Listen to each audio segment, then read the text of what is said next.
Hi Mark, my name is Rita Chen Sihua. My student number is 11. The title for today's speech is Save the Oceans, Feed the World, delivered by Jackie Savitz. I'm a sophomore in NCUE, and I major in English. You may be wondering why a marine biologist from Oceania would come here today to talk to you about world hunger. I'm here today because saving the oceans is more than an ecological desire. It's more than a thing we are doing because we want to create jobs for fishermen or preserve fishermen's jobs. It's more than an economic pursuit. Saving the oceans can feed the world. Let me show you how. As you know, there are already more than 1 billion hungry people on this planet. We are expecting that problem to get worse as world population grows to 9 billion or 10 billion by mid-century. And we can expect to have greater pressure on our food resources. And this is a big concern, especially considering where we are now. Now, we know that our arable land per capita is already on the decline in both developed and developing countries. We know that we're headed for climate change, which is going to change rainfall patterns, making some areas drier, as you can see in orange, and others wetter in blue, causing droughts in our bread baskets in places like the Midwest and Central Europe, and floods in others. It's going to make it harder for the land to help us solve the hunger problem. And that's why the oceans need to be their most abundant, so that the oceans can provide us as much food as possible. And that's something the oceans have been doing for us for a long time. As far back as we can go, we've seen an increase in the amount of food we've been able to harvest from our oceans. It just seemed like it was continuing to increase until about 1980s, when we started to see a decline. You've heard of pig oil. Maybe this is pig fish. I hope not. I'm going to come back to that, but you can see about an 18% decline in the amount of fish we've gotten in our world catch since 1980s. And this is a big problem. It's continuing. This red line is continuing to go down. But we know how to turn it around, and that's what I'm going to talk about today. We know how to turn that curve back upwards. This doesn't have to be pigfish. If we do a few simple things in targeted places, we can bring our fisheries back and use them to feed people. First, we want to know where the fish are. So let's look where the fish are. It turns out the fish conveniently are located for the most part in our coastal areas of the countries, in coastal zones. And these are the areas that national jurisdictions have control over, and they can manage their fisheries in these coastal areas. Coastal countries tend to have jurisdictions that go out about 200 nautical miles, and areas that are called exclusive economic zones, and this is a good thing that they can control their fisheries in these areas. Because the high seas, which are the darkest areas on this map, the high seas, it's a lot harder to control things because it has to be done internationally. You get into international agreements, and if any of you are tracking the climate change agreement, you know this can be a very slow, frustrating, tedious process. And so controlling things nationally is a great thing to be able to do. How many fish are actually in these coastal areas compared to the high seas? Well, you can see here about 7 times as many fish in the coastal areas than there are in the high seas. So this is a perfect place for us to be focusing, because we can actually get a lot done. We can restore a lot of our fisheries if we focus in these coastal areas. But how many of these countries do we have to work in? There's something like 80 coastal countries. Do we have to fix fisheries management in all of those countries? So we ask ourselves, how many countries do we need to focus on? keeping in mind that the European Union conveniently manages its fisheries through a common fisheries policy. So, if we got good fishery management in the European Union and, say, 9 other countries, how much of our fisheries would we be covering? Turns out, European Union plus 9 countries covers about 2/3 of the world's fish catch.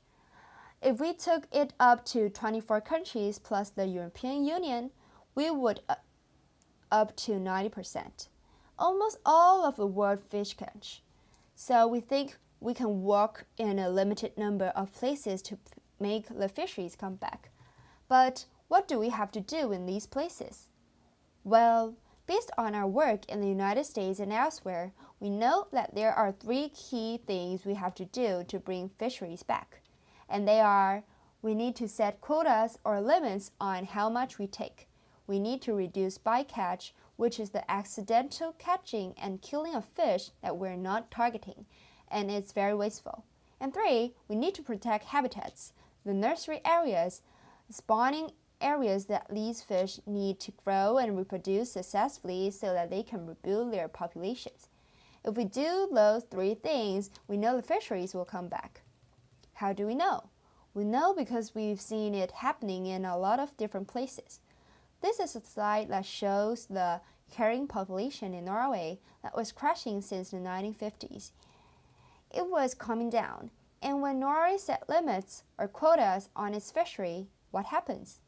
The fishery comes back. This is another example, also happens to be from Norway, of the Norwegian Arctic Code.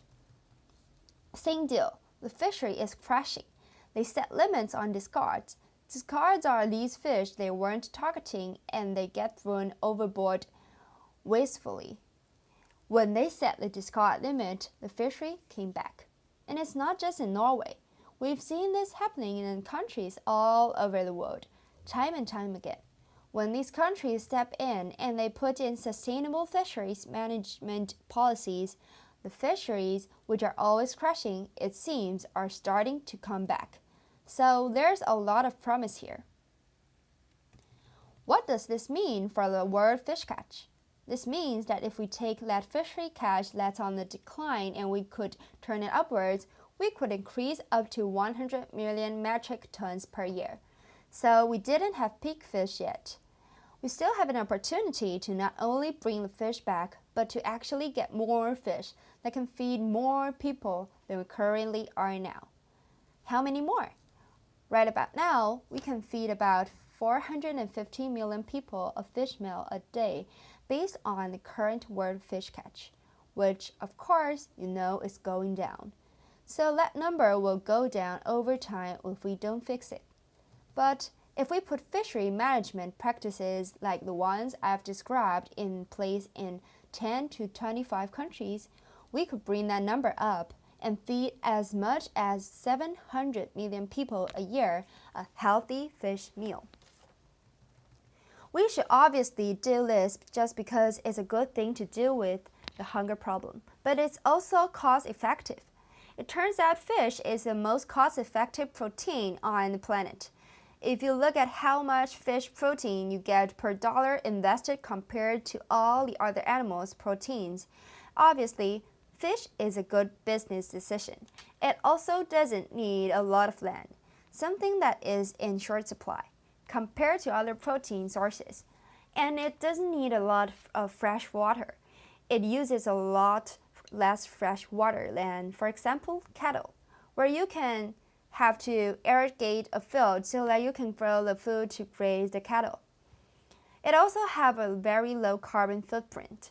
It has a little of carbon footprint because we do have to get out and catch the fish.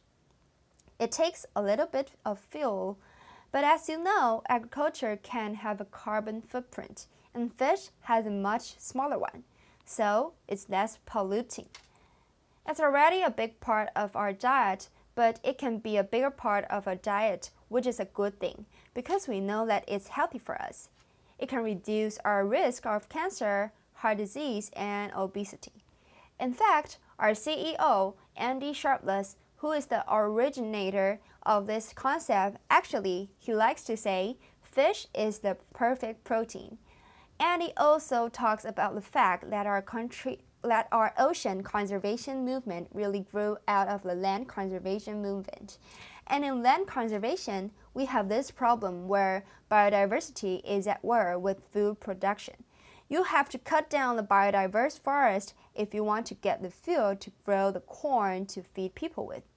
And so there's a constant push-pull there.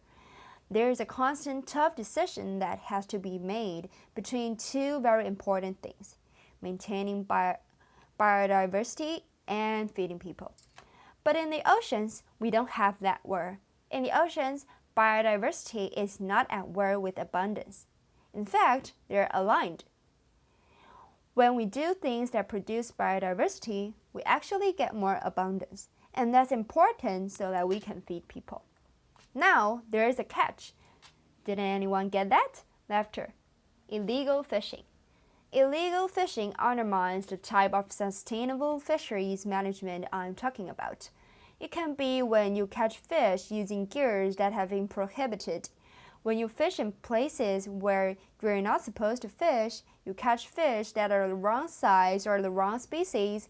Illegal fishing cheats the consumer, and it also cheats honest fishermen, and it needs to stop. The way illegal fish get into our market is through seafood fraud. You might have heard about this. It's when fish are labeled as something they're not. Think about the last time you had fish. What were you eating? Are you sure that what it was? Because we tested 1,300 different fish samples, and about a third of them were not what they were labeled to be. Snappers, 9 out of 10 snappers were not snappers. 59% of the tuna was tested was mislabeled. And red snapper, we tested 120 samples, and only 7 of them were real red snappers. So good luck finding a red snapper. Seafood has a really complex supply chain, and at every step in this supply chain, there is an opportunity for seafood fraud, unless we have traceability. Traceability is a way where the seafood industry can track the seafood from the boat to the plate to make sure that the consumer can then find out where their seafood came from. This is a really important thing. It's being done by some in the industry, but not enough. So we're pushing a law in Congress called the Safe Seafood Act. And I'm very excited today to announce the release of a chef's petition, where 450 chefs have signed a petition calling on Congress to support the Safe Seafood Act. It has a lot of celebrity chefs you may know: Anthony Bourdain, Mario Batali, Barton Seaver, and others. And they've signed it because they believe that people have a right to know about what they're eating. Applause. Fishermen like it too. So there's a good chance we can get the kind of support we need to get this bill through. And it comes at a critical time because this is a way we stop seafood fraud. This is the way we curb illegal fishing, and this is the way we make sure that quotas, habitat protection, and bycatch reductions can do the jobs they can do. We know that we can manage our fisheries sustainably. We know that we can produce healthy meals for hundreds of millions of people that don't use the land, that don't use much water, have a low carbon footprint, and are cost effective. We know that saving the oceans can feed the world, and we need to start now. Applause. Thank you. Applause.